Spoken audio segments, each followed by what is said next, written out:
చాలా కీలకమైనటువంటి అంశం మిత్రులారా. ఇది కొంత మనం అర్థం చేసుకొని 10 మంది తెలియజేయాలి.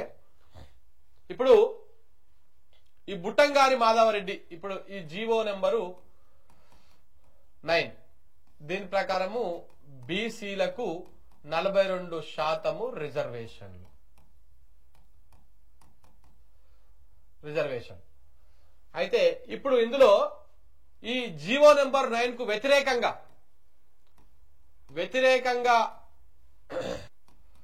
వ్యతిరేకంగా దాఖలు చేసినటువంటి పిటిషను ఈ మాధవరెడ్డి అంటే ఆయన పిటిషన్ దాఖలు చేసిండు. మాధవరెడ్డి అసలు ఈ జీవో నెంబర్ 9 మొత్తానికి కొట్టేయాలి, ఇది సుప్రీంకోర్టు తీర్పుకు విరుద్ధం అని చెప్పేసి ఈయన పిటిషన్ దాఖలు చేసిండు. ఎవరు? ఈ పిటిషన్ మీదనే విచారణ జరిగింది. రేపు దీని మీద ఫైనల్ విచారణ జరిగేటువంటి అవకాశం ఉన్నది. ఇది ఇక దీనికి మద్దతుగా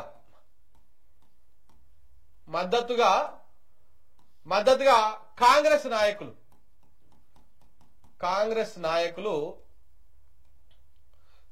నాయకులు వి హనుమంతరావు, విహెచ్, మెట్టు సాయి, లక్ష్మణ్ యాదవ్ ఈ మద్దతుగా పిటిషన్ దాఖలు చేశారు. ఇది సుప్రీంకోర్టు తీర్పుకు లోబడే జీవో నెంబర్ 9 ఉన్నది. సుప్రీంకోర్టు తీర్పు ఏదైతే ఉందో 50% రిజర్వేషన్లు మించొద్దు అన్నటువంటి ఆ క్యాప్ ఏదైతే ఉందో ఆ క్యాప్ ఓన్లీ విద్యా వైద్య ఉద్యోగ రంగాల్లో మాత్రమే అది వర్తిస్తుంది.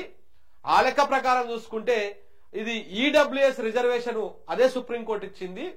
దాని ప్రకారం చూసుకుంటే ఈ 50% రిజర్వేషన్ మించొద్దు అన్నటువంటి క్యాప్ ఏదైతే ఉందో అది మించిపోయింది ఆల్రెడీ.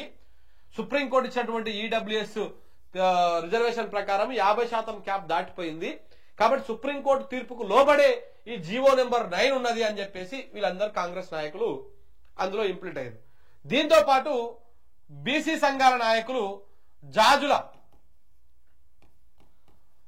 జాజుల శ్రీనివాస్ గౌడ్ కూడా ఇందులో ఆయన ఇంప్లిమెంట్ అయ్యారు. ఆయన కూడా మద్దతుదారుల కింద పిటిషన్ వేసారు. ఈయనతో పాటు బీసీ మేధావులకు సంబంధించినటువంటి చిరంజీవులు గారు వీళ్ళందరూ కూడా ఇది వేసారు. అయితే ఈ 40 ఏదైతే ఇచ్చిర్రో ఈ 42 ఇచ్చిర్రో దీంట్లో మాకు అన్యాయం జరుగుతుంది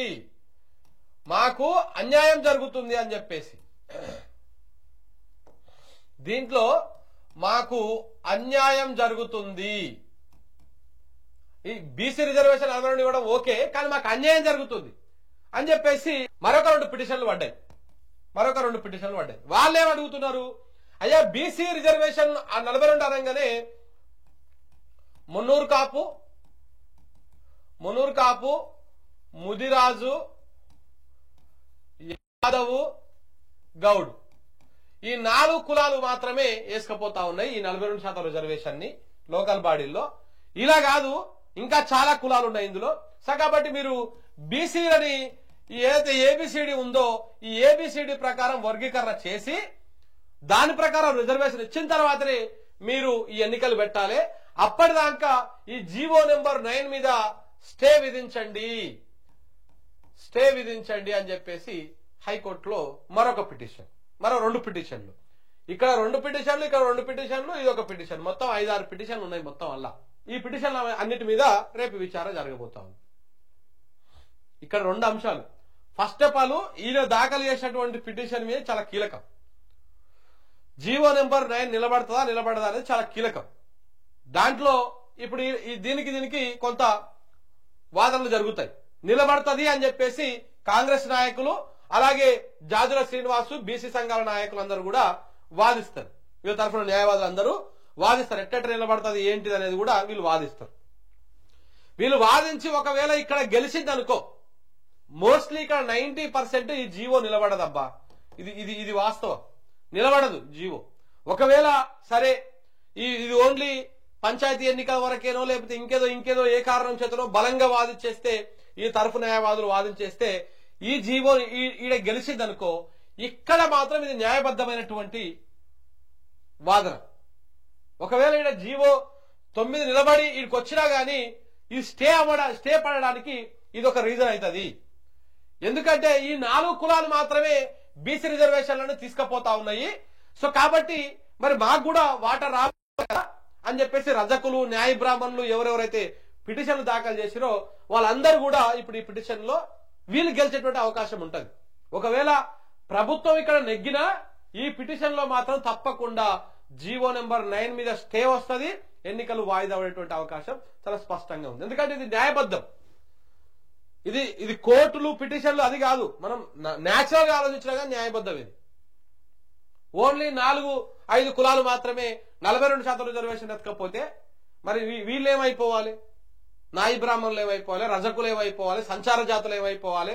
పూసలోళ్ళు కూడా బీసీల కిందకే వస్తారు. వాళ్ళు ఏమన్నా ఉంటారా? ఒక సర్పంచ్, ఎంపీటీసో, జడ్పీటీసీ ఏమైనా కనపడతారా? కనపడరు. మరి వాళ్ళందరికీ కావాలి కదా, మరి వాళ్ళకు కూడా రాజకీయంగా ప్రాతినిధ్యం కల్పించాలి కదా లోకల్ బాడీలలో. సో కాబట్టి దీన్ని కోర్టు సమర్థించేటువంటి అవకాశం ఉంటుంది. వీళ్ళు కొన్ని కమిషన్లని వీటిని కోర్టు చేస్తూ పిటిషన్ వేసారు. సో కాబట్టి ఇక్కడ అయినా సరే వాయిదా పడుతుంది. ఇక్కడనే మోస్ట్ 90% పిటిషన్ ఈ ఏదైతే 90 జీవో నెంబర్ 9 రద్దు అయ్యేటువంటి అవకాశం ఉంటుంది. వీళ్ళ వాదనని బాబు ఇది ఈ వాదన రాదు అని చెప్పేసి కొట్టేసే అవకాశం ఉంటుంది. ఒకవేళ ఈడ గెలిచినప్పటికీ ఈడ మాత్రము వీళ్ళే ప్రభుత్వమే ఈడ వెనకకు పోయేటువంటి అవకాశం ఉంటుంది. మళ్ళా ఈడ వాయిదా పడేటువంటి ఛాన్సెస్ ఎక్కువగా ఉన్నాయి. సో ఇది రేపు జరగబోయేటువంటి అంశం. సో కాబట్టి ఇవన్నీ కూడా ఉన్నాయి మిత్రులారా. ఇదంతా ఇంత క్లమ్జీ చూసిరా మీరు, దీని ఎంత వేయాలో బేసిక్ గా ఇది అర్థం కాదు. ఇప్పుడు నేను ఇంత చెప్పినా, ఇప్పుడు ఆల్మోస్ట్ నేను 1 గంట నుంచి చెప్తున్నా దీన్ని, ఆల్మోస్ట్ 40 నిమిషాలు అయింది మొత్తం ఈ బీసీ టాపిక్ మీదనే.